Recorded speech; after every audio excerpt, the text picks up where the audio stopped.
T20 ప్రపంచ cup 2026 tournament ఇప్పుడు చివరి దశలోకి చేరుకుంది.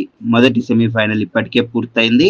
దక్షిణాఫ్రికాను 9 వికెట్ల తేడాతో చిత్తు చేసి న్యూజిలాండ్ ఫైనల్కు అడుగుపెట్టింది. ఫిన్ ఎలన్ అద్భుత బ్యాటింగ్తో మ్యాచ్ను తమ వైపు తిప్పేశారు. ఇక ఇవాళ రెండో సెమీఫైనల్ టీమిండియా వర్సెస్ ఇంగ్లాండ్. ఇది మూడోసారి వరుసగా సెమీఫైనల్లో ఈ రెండు జట్లు తలపడుతున్నాయి. ఈ మ్యాచ్ ముంబైలోని ఐకానిక్ వాంకడే స్టేడియంలో జరగనుంది. మ్యాచ్ ఇవాళ రాత్రి 7 గంటలకు స్టార్ట్ అవుతుంది. టాస్ 6:30 గంటలకు ఉంటుంది. ఇండియా డిపెండింగ్ ఛాంపియన్గా ఉంది. ఇంగ్లాండ్ కూడా బలమైన జట్టు. సూపర్ 8లో ఇంగ్లాండ్ అన్ని మ్యాచ్లు గెలిచి టాప్ చేసింది. ఇండియా వెస్టిండీస్పై గెలిచి సెమీస్కు చేరుకుంది. సంజు శాంసన్ అద్భుత 97 సాయంతో. వాతావరణం గురించి మాట్లాడితే ముంబైలో ఇవాళ క్లియర్ స్కైస్ ఉండనున్నాయి. టెంపరేచర్ 27 నుంచి 37 డిగ్రీల మధ్య ఉంటుంది. హ్యూమిడిటీ 60 పైన ఉండవచ్చు. కానీ వర్షం ప్రమాదం చాలా తక్కువ, 0% ఛాన్స్ అని ఫోర్కాస్ట్ చెప్తుంది.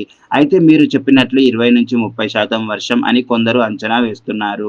కానీ లేటెస్ట్ అప్డేట్స్ ప్రకారం క్లియర్ వెదర్ ఉంటుంది. డ్యూ కూడా పెద్దగా ఇబ్బంది కలిగించదు. రిజర్వ్ డే ఉంది. మ్యాచ్ రద్దయితే రేపు మళ్ళీ ఆడతారు. 2 రోజులు రద్దయితే సూపర్ 8లో ఎక్కువ పాయింట్లు ఉన్న ఇంగ్లాండ్ ఫైనల్కి వెళ్తుంది. అప్పుడు మార్చి 8న అహ్మదాబాద్లో ఇంగ్లాండ్ వర్సెస్ న్యూజిలాండ్ ఫైనల్ ఉంటుంది. టీమిండియా విషయానికి వస్తే అభిషేక్ శర్మ ఫామ్ సరిగ్గా లేదు. లేటెస్ట్ మ్యాచ్లో 10 బంతుల్లో 10 రన్స్కే అవుట్ అయ్యాడు.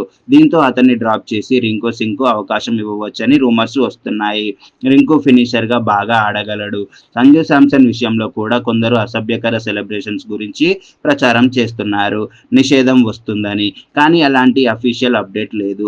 సంజు బాగా ఫామ్లో ఉన్నాడు. ఓపెనర్గా కంటిన్యూ అవుతాడని అంచనా. అతను ఆడకపోతే వాషింగ్టన్ సుందర్ వస్తాడేమో. ఈ మ్యాచ్ చాలా కీలకం. ఇండియా హోమ్ గ్రౌండ్లో ఆడుతుంది. వాంకడేలో హై స్కోరింగ్ పిచ్ ఉంటుంది. బ్యాటర్స్కు అనుకూలం.